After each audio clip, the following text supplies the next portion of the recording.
Meus queridos irmãos e distintos amigos, prazer em chegar no seu lar, no seu coração e roubar um pouquinho do seu precioso tempo. Estou aqui com o Evangelho de Lucas na minha mão e leio no capítulo 7, do verso 11 até o 17, uma experiência maravilhosa. Uma senhora viúva perde o seu filho único e ela sai da cidade com um grande cortejo para sepultar o seu menino. Interessante que no tempo do Novo Testamento, no início da era cristã, a mulher estava realmente numa situação muito desprivilegiada, infeliz. Então temos aqui uma mulher que também é viúva, pior a situação dela. Tinha um filho único, seu arrimo, que vem a morrer. Então entendemos que ela está sofrendo, repito, por ser mulher, por ser viúva e por perder o seu filho único. Agora só lhe resta ir ao cemitério para sepultar o seu querido filho. Eis que quando aquela multidão sai da cidade e vai ao cemitério para sepultar o menino, Jesus entra na cidade de Naim com uma grande multidão. Encontram-se duas multidões. A multidão da morte com aquela mulher que vai sepultar o seu filho único, que é desde então viúva, e que viúva fica também na mendicância. Jesus chega representando a caravana da vida. O texto diz que Jesus se compadece daquela senhora. Ele diz: não chores. Interessante, seria quase que uma bobagem, um contrassenso alguém dizer num velório, num enterro, para a mãe que não chorasse. Mas o não chores de Jesus quer dizer: não chores, eu estou aqui. Não chores, o consolo sou eu. Não chores, a bênção chegou. Então o teu choro vai se transformar em alegria. Ato contínuo, Jesus toca no corpo do menino e ordena que ele volte à vida. E aqui está o que eu queria lembrar nesses minutinhos rápidos. Quando Jesus chega junto de nós e estejamos enfrentando problemas das mais diversas ordens, ele diz: não chore. Ele está dizendo: eu estou aqui para ser a solução do teu problema. Você que me vê agora, você que me ouve, talvez esteja na situação dessa senhora, esta mulher desvalida porque era viúva e também que perdeu seu filho único. Dá para pensar com facilidade as dores pelas quais ela estava passando. E as dores dela podem ser as dores que você enfrenta neste dia: desemprego, problema familiar, briga com o vizinho, o seu chefe no trabalho está te perseguindo, e tantas questões, uma doença, uma calúnia, e tanta coisa ruim, um filho nas drogas, uma filha na prostituição. E Jesus diz para você e diz para mim também, nesta ocasião tão especial em que eu posso entrar no seu lar, entrar no seu coração, ele diz para você e para mim: não chorem, não se desesperem. E aqui está realmente a solução dos nossos problemas. Jesus, quando vem ao nosso encontro, ele vem sempre com uma bênção na mão para nós. Coloque em prática agora os olhos da sua fé. Aproxime-se de Jesus. Mas eu estou chorando, pastor. Exato, está chorando? Que ótimo. Você chorando, Jesus tem a condição de enxugar todas as suas lágrimas. Ele diz para a mulher: não chores. E mais ainda, ele se antecipou a cumprir a palavra que ela não choraria mais, porque ele resolveu o problema daquela senhora que era a morte do seu filho, que ele poderosa e miraculosamente ressuscitou.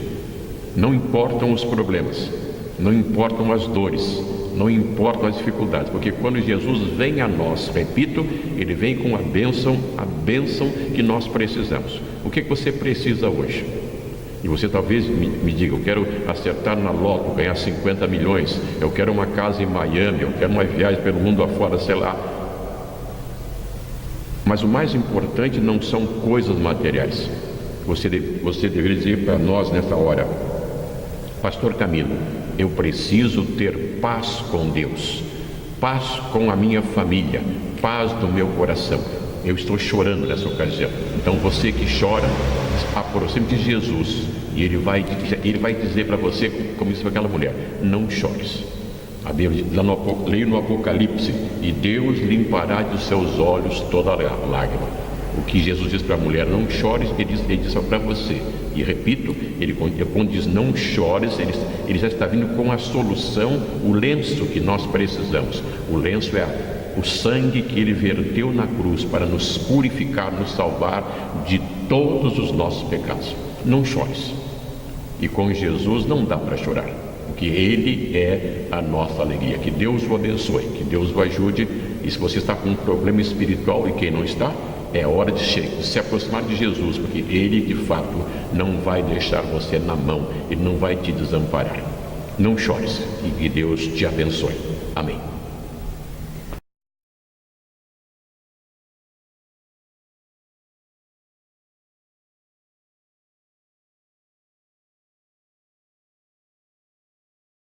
Queridos irmãos e amigos, prazer em poder chegar até o seu ouvido, o seu coração, com a palavra que não é minha, mas é a palavra de Deus. Eu leio no Salmo 119, no verso 105, a seguinte palavra: lâmpada para os meus pés é a tua palavra e luz para o meu caminho. Isso tem a ver então com o que a Bíblia é e representa. O que é a Bíblia? A Bíblia não é aquele livro de capa preta em que você tem na sua casa como um amuleto. Alguns a têm aberto no Salmo 23, Salmo 90, Salmo 121, ou outra passagem qualquer, e quando se aproximam da Bíblia, é como se estivesse diante de um santo ou coisa semelhante. Mas a Bíblia é a palavra de Deus. Ela tem duas partes principais, o Antigo Testamento e o Novo Testamento. No Antigo Testamento são 39 livros, no Novo são 27.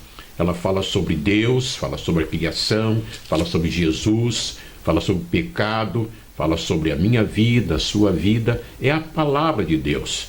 E interessante que teólogos modernos dizem que a Bíblia contém e não é a palavra de Deus. Mas nós cremos que a Bíblia contém e é, sem dúvida alguma, a palavra de Deus que nós tanto precisamos. Disse um grande homem de Deus chamado Moody sobre a Bíblia. Ele segurava a Bíblia assim e dizia o seguinte: ou este livro me afasta do pecado, ou o pecado me afasta deste livro. A Bíblia então é a palavra de Deus, é o alimento que eu preciso para a alma, para o coração. A Bíblia tem sempre uma palavra que vem ao encontro da minha necessidade. Ela fala então sobre a criação, repito, fala sobre Deus, sobre Jesus, sobre o mundo atual que se encontra nessa situação tão difícil. Ela me conforta, ela me consola, e ela seguramente fala de Jesus. O grande motivo da Bíblia é Deus, através da sua palavra, me revelar Jesus. Foi organizada a Bíblia mais ou menos em 1600 anos. 40 pessoas, mais ou menos, foram usadas por Deus para escreverem, desde reis, pessoas importantes, até pessoas mais simples. Por exemplo, o apóstolo Paulo, um doutor, um grande mestre. Pedro, um homem praticamente analfabeto, também escreveu. E temos então homens, mulheres que, de uma forma especial, foram instrumentos de Deus para que a palavra dele, o recado dele para mim chegasse ao meu coração da melhor maneira possível. Então a Bíblia é o recado de Deus, a mensagem de Deus para o meu coração, para o seu coração. O que nós precisamos então? Aproximarmos dela com reverência, com a certeza de que não é um homem que escreveu essa palavra, mas que foi Deus quem preparou homens e mulheres para colocarem num papel a mensagem especial que ele tem para mim. E certamente a grande mensagem da Bíblia é esta: que eu preciso reconhecer os meus pecados, me arrepender dos meus pecados, confessá-los a Deus e aceitar Jesus como meu Salvador e como meu Senhor. E como é gostoso ler esse texto que nós trouxemos agora à nossa consideração.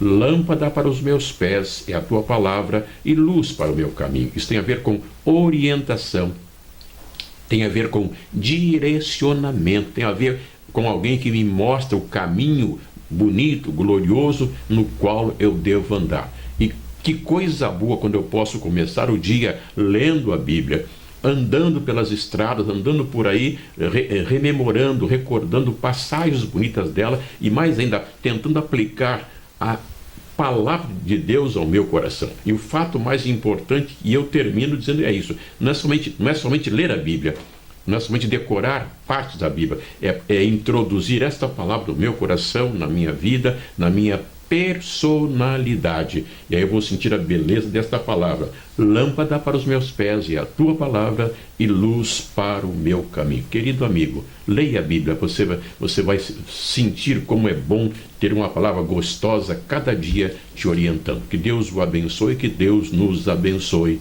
Amém.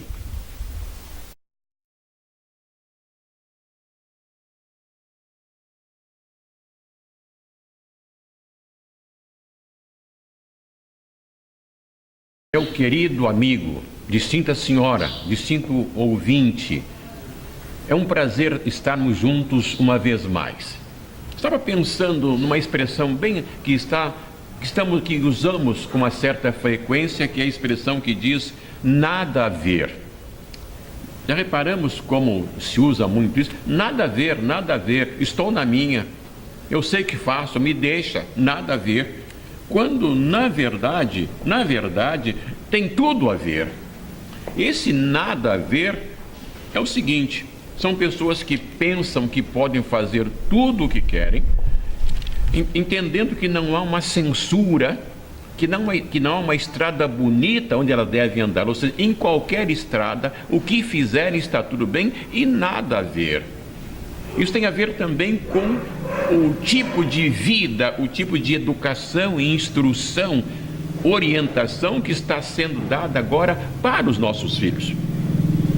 Esses dias estava numa reunião e uma criança de um pouco mais de 1 ano estava mandando na sua mãe. E eu disse para ela assim, eu disse para a mãe: minha filha, essa criança está muito pequena para mandar em você. E continua aquela situação tão difícil. A moça ficou com vergonha, porque ela não sabia ser mãe de uma criança de pouco mais de 1 ano. Temos também o famoso Estatuto da Criança e do Adolescente, o famoso ECA. Temos os direitos humanos, temos conselho tutelar, e tudo isso está trabalhando contra o lar, contra a família, contra a criança, porque não permite que pai e mãe exerçam a sua autoridade na orientação dos seus filhos. Eu sou do tempo do sim senhor, do não senhor, obrigado, desculpe, foi sem querer, primeiro as damas. Hoje não se vê mais nada disso. Estamos observando uma geração de ignorantes, de mal educados, de gente que não é gente, de gente que está fazendo um curso para ser animal irracional e da pior espécie. E aí vem novamente a expressão que estamos usando nessa meditação: nada a ver, nada a ver. Imagine, notamos isso dentro de casa, uma criança de 12 anos mandando no pai, mandando na mãe. Estamos sabendo todo dia, por exemplo, que pais e mães, sem poderem, fazem um esforço muito grande para comprar aquele celular caríssimo que o filho exigiu. Diz assim: eu não pedi para nascer, você tem que me dar. E o pai bobo e a mãe boba faz o que o filho quer. Queridos, então o que estamos dizendo nesta hora? Tudo a ver, tudo a ver. E tudo a ver porque a questão aqui é liberdade. E Jesus disse: e conhecereis a verdade, e a verdade vos libertará. E nós somos livres para fazermos o que temos que fazer, e não livres para fazermos o que nós queremos fazer. Então esse é o grande problema. E como fazer o que devemos fazer? Só seguindo a orientação do Evangelho, só seguindo a orientação de Jesus. E o que diz o Evangelho? Amar a Deus sobre todas as coisas e amar ao próximo como a nós mesmos. Então, diante disto, amar a Deus, amar ao próximo, sermos bons cidadãos, bons filhos, bons esposos, bons empregados, bons pastores, bons cristãos, tem tudo a ver com uma vida que deseja ser moldada segundo os preceitos do Evangelho. Que nós então possamos pensar nisso. Nada a ver, pelo contrário, tudo a ver. Lembro ainda e termino, quando Paulo, na sua carta aos Romanos, lembra a devassidão, a lassidão, a vergonha moral em que o Império Romano vivia. O próprio Nero, imperador famoso, dele se dizia o seguinte: marido de todas as mulheres e mulher de todos os homens. César, notem bem, o imperador César, a palavra cesariana teria vindo dele, porque ele mandou abrir o ventre da mãe, a barriga da sua mãe, para ver onde ele tinha sido gerado. Uma ingratidão, uma brutalidade, uma ferocidade sem limites, dentro do nada a ver, quando na verdade tem tudo a ver. E quando nós então estamos com Jesus, vamos então aprender que temos que fazer não o que queremos, mas fazer o que é certo. E fazer o que é certo é colocar a vida nas mãos do Senhor e fazer de Jesus o nosso Salvador, o nosso dono. Que Deus o abençoe, que Deus me abençoe também. Nada a ver? Não. Tudo a ver. E com Jesus a coisa funciona bem. Deus o abençoe. Amém.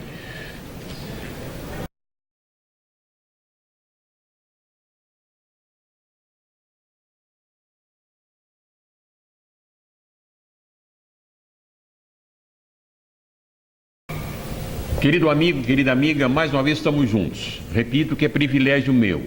Estamos falando de Deus, da palavra dele, de questões tão importantes para mim, para você, para todos nós. Estou lembrando de uma palavra de Jesus em Mateus capítulo 11, verso 28 até o 30.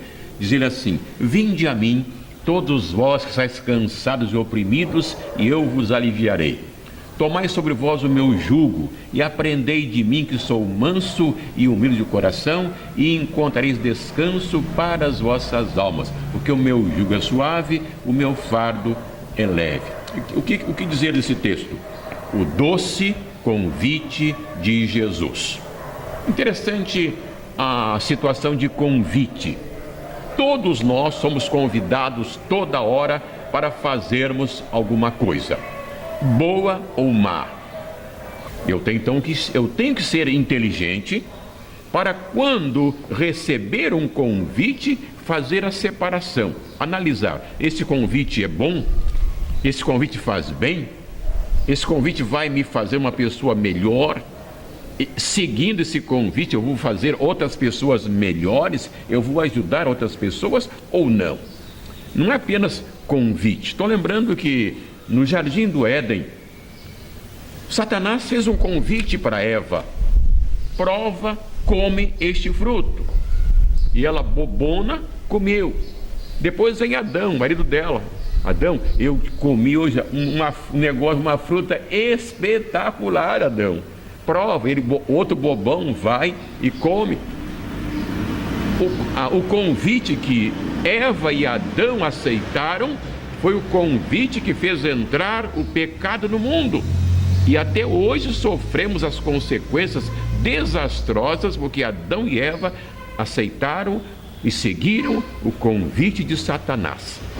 O que fazer então diante dos convites que não são convites, mas são emboscadas, são grilhões, são realmente situações em que nós vamos ficar envergonhados? Aprendamos a dizer não.